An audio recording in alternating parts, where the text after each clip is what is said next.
Good morning. Welcome to Hindu Newspaper Analysis, 3rd January 2023. First article talks about Supreme Court majority ruling finds no flaw in 2016 demonetization process. You should remember that demonetization is one of the exercise conducted by Government of India to tackle the black money and illegal money. Now, the demonetization activity happened in Indian history in 1946 also for the notes 1000 rupees and 10,000 rupees. Later, the second demonetization happened in 1978 to tackle the 1000 rupees, 5000 rupees and even 10,000 rupees in the market. And the third one happened in 2016. On 8th November 2016, Prime Minister Modi announced the demonetization of 500 rupees and 1000 rupees. And the aim of the agenda is to cut down the shadow economy and diminish the use of illicit and counterfeit cash used to fund illegal activities and terrorism. It was a massive exercise conducted by Government of India, which includes a lot of complexities also. Now, the Supreme Court judgment, which was given yesterday, with 5-judge constitutional bench, which analyzed the event, and they uphold the government stand. In an interesting note, one judge, Justice Nagaratna, differed from the majority judgment on the point of centre's power under Section 26 Clause 2 of RBI Act. The centre had told the top court that the demonetization exercise was a well-considered decision and part of larger strategy to combat the menace of fake notes and black money, also money evasion tax evasion. Now these are the important things you have to remember in the judgment. I also request you, please do have attention towards the pros and cons of the demonetization in a separate notes. If it is needed, I will definitely provide a separate session on it. Next article talks about taken to the skies from the tribal heartland. You should remember that Indian Constitution doesn't include fundamental duties. Justice Swaran Singh Committee inducted this fundamental duties. Under fundamental duty, we have Article 51A subclause H, which stated, and I quote, "It shall be the duty of every citizen of India to develop scientific temper, humanism and spirit of inquiry and reform." On that note, the Kerala government decided to induce scientific temper among the tribal people by having a collaboration with Indian Institute of Space Science and Technology, IISC, Thiruvananthapuram. Now, both this state government and IIST is going to conduct some special drives about the knowledge over space technology and space and science, so on and so forth. It's a welcome step, definitely going to help students of tribal community to have the idea about scientific updates in the modern society. Next article talks about restoration work on Verabhadra Swami Mrunal in Lepakshi temple begins. This article is not important for us in true sense. However, we can revise two important elements.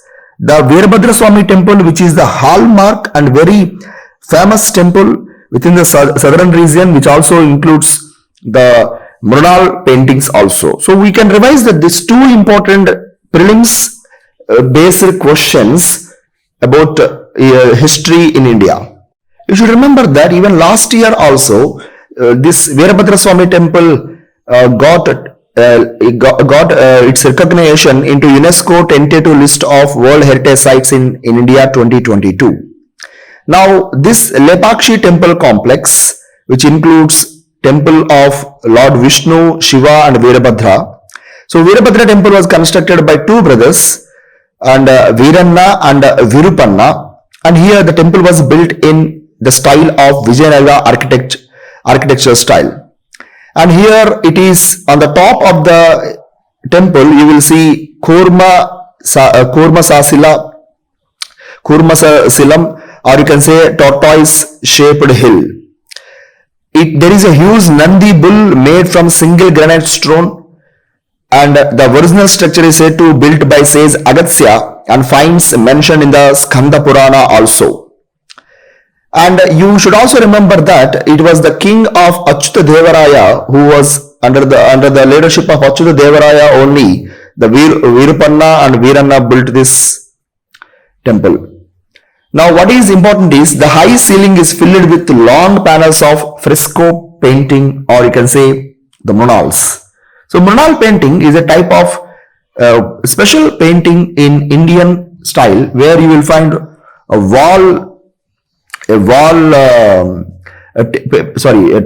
painting on walls. And this mural painting is quite popular from the 2nd century onwards. And even it was mentioned that 8th to 10th century also we find mural paintings. For example, Ajanta caves and also Ravanchaya rock shelters, Kailashnath temple in Ellora, so on and so forth, you will find mural paintings. UPSC previous year asked a question about in which temples you will find mural paintings, and for that you need to remember all these names, like the temples like Ajanta caves, Ellora caves, Ravanchaya, Arama Malai cave, Sittani Vasal cave, Kailashnath, so on and so forth. Just remember all these things and please also revise from your notes so that you will have better clarity about this.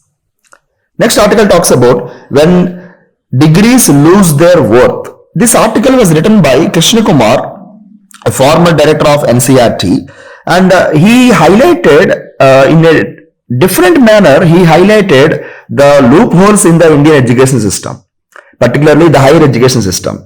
He began with a course with the story of a lawyer who want to pursue masters in legal studies, not satisfying with her legal degree.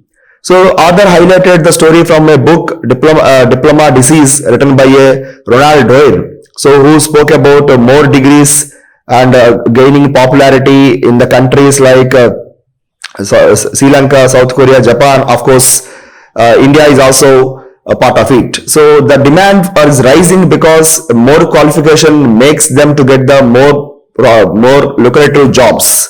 However, author also quoted that Dev Lahari, who also wrote a book, that is the Great Indian School Bazaar, which highlighted that more amount of qualification people and the desire for more qualifications is also rising in India. Now, there were 2-3 reasons for this desire. Number one, more qualifications may get more popularity. Next thing, they may get better employment opportunities also. But is it true? Are qualifications associated with the knowledge? Are qualifications associated with specialization? Are qualifications are needed for calculating a person's capability and capacity? And that is the question raised by our author. And also the demand is rising because of lack of jobs. That's the reason they are going more and more courses to increase their qualification. So like that we can assess these reasons also. However, author critically said that it is not only by these reasons, there are several other things we have to understand. The first and foremost reason is the more number of degrees is due to low standards in providing the knowledge. For example, our public institutions, or that is our universities, having a very critical problems to begin with: financial starvation, that is lack of funds, leading to a rise in vacancies, which is almost one of the report says that 40% of staff in IITs are vacant, and dwindling support to the services and poor annual intake of libraries. And also they are also influenced by the involvement of government officials or politicians. So institutions lacking the independency. At the same time, rise in private institutions is also creating pressure on the people that they can go for more and more new courses. And finally, author stated that unless and until the quality education rises, definitely then only we will have the beautiful system where students will get satisfaction for their degree with their qualification and also skills. So this is author's point of view. You can read the article, but not very much important, but still you can have an idea for thoughts for essays also. Next article talks about towards reducing India's prison footprint. It was on the day of Constitution Assembly, Constitution Day on 26th November, Draupadi Murmu said that India need to rise the prisons. In continuation to her speech, the Lieutenant Governor in Delhi gave permission to rise a new prison complex in Narela in Delhi. Now, is that a necessary step? Is that the correct way to deal with the rise in prisoners? Others says no, because other believes that that is not the way to tackle the issue. First and foremost, the prison administration in India is right now very complex. According to NCRB, the prison population is surpassing even 200% in some states like Uttar Pradesh and Delhi. Now you should understand that the prisoners concept is very, very old. In fact, one of the philosophy of punishment given by Justice Markandeya Kadju is to prevent for the prevention of the crime, to create fear, to reform, and to retributive actions. And these elements should be involved in the punishment. Unfortunately, this was missed by Indian governance. Our Indian prisons are not preventing the crime. Of course, it is not reforming the people. And last but not least, it may give this retributive actions. However, other quoted several scholars like French scholar Michael Foucault, and it says that this architecture of prisons is often the places of torture and break the souls of inmates. Of course, even Indian condition is also similar. Even National Human Rights Commission also mentioned that prisoners have higher suicide tendencies in India. Frank Gehry, who is also a famous renowned architect of the foreign scholars, and he in his studies in LA School of Architecture, he stated that prison facilities can be changed in the different manner. For example, he put forward the idea of open and communal space, fresh air spaces in the prison locations, and the versions of the prisons may look like university campuses, which includes health and wellness, and also communal complexes which need to have a better tolerance there. Unfortunately, this was also not was priority by Indian government. So what is important for all of us is, so others suggested that there is a long way to change the Indian prison governance, because prisons in India are still governed by Prisons Act 1894, which is a colonial legislation. Apart from that, our prisons are still consists of a major caste-based discrimination. For example, NLU Delhi in one of its reports stated that 70% of the people who are facing the capital punishment belongs to the lower sections of the people. Apart from that, it is also mentioned that the prisons also includes huge population of Dalits or SCs and some tribal groups also. So what is the best way? Others suggested that it can be, the governance can be changed by reducing, focusing on crime prevention strategies. That is, instead of investing lakhs or crores on building the new prisons, it is better to invest more on the education, housing, employment, which may reduce the crime rate. Because Buddha says poverty is the worst form of crime and it should be eliminated. Even Indira Gandhi said that there are the biggest pollution for the humanity is poverty. The biggest pollution for the humanity is poverty. And you should remember these quotations in writing even essays also. So this is how the author says. And last but not least, she gave a beautiful conclusion. One must remember for answer writing also, as the 3 judges bench of Supreme Court led by Justice U.U. Lalit recently quoted Oscar Wilde, which while commuting a death sentence, we must recognize that every saint has a past and every sinner has a future. So that is a beautiful quotation we can remember for our answer writing point of view also. Next article talks about India's toy story is still in the making. You should remember that India's toys are getting recognition from last few years. Government of India stated that India reduced the toy imports also. Now, toys are critical to the Indian civilization. Even Indus Valley civilization do have mention of toys. Even mythological stories also talks about toys. But however, we somehow missed the Indian past in the toys manufacturing. Thanks to the government, which almost boosted Indian toy economy. Now it is, we reduced 70% of our imports from last 3 years, and also 61% rise in exports. The data is showing the changes in the sector. You can just read the article. That's enough. Next article talks about exploding number of Indian illegal immigrants came to Austria. So this is the article talks about recent meeting between Ministry of External Affairs and even Austrian foreign diplomat. So now there is a comprehensive migration and mobility partnership agreement, which is a strategic importance for the country of Austria, signed between India and Austria. So you do one thing, just locate the Austria for the time being. We will have a separate audio in the developments in the later times. Next article talks about Jain fears that sacred hill will be defiled by tourism plans.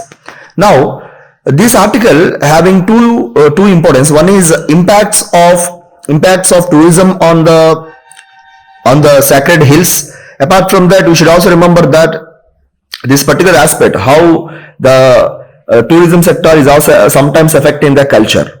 Now, the article talks about there is one famous place called as.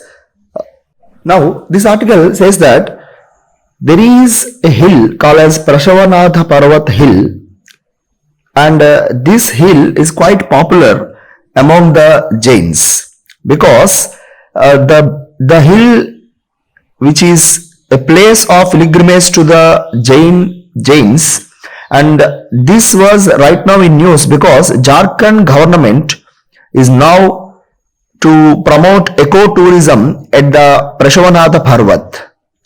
Now there are some temples here, that is Samed Sikarji or just Sikarji, which is a very important pilgrimage center for Jains. It is believed that 20 of 24 Tirthankaras, that is the people who are enlightened beings, attained salvation here.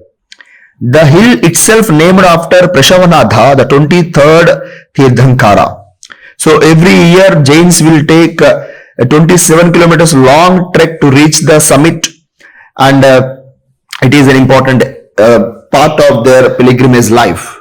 Now, at this particular time, we should remember that the Jain Tirthankaras and their names. We cannot remember all the Tirthankaras, but the few are very important.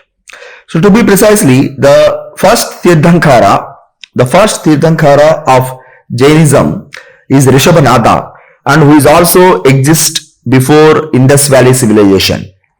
Interestingly, Bhagavata Purana also mentioned about him, and he is also referred as Lord Vishnu. And here the second one is Malinath.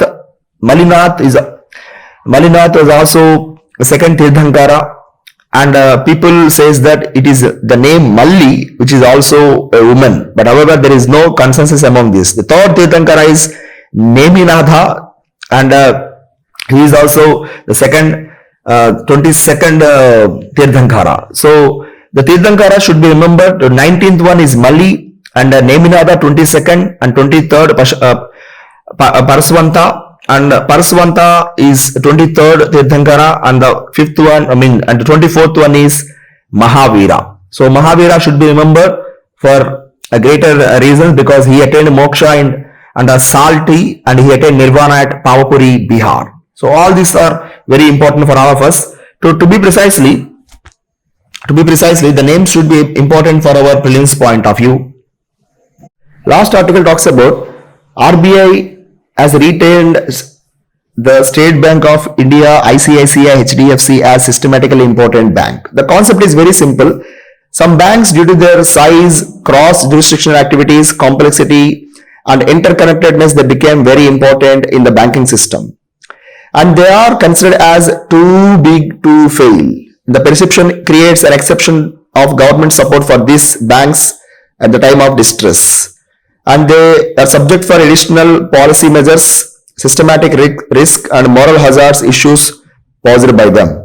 But most important thing is the systematic important banks are the recommended under the consultation of Basel Committee on Banking Supervision, and Financial Stability Board, which is an international body, also recommended these systematic important banks, and India is part of this Financial Stability Board in 2009 itself. So these banks should be remembered for our prelims point of view also. Thank you. Jai Hind.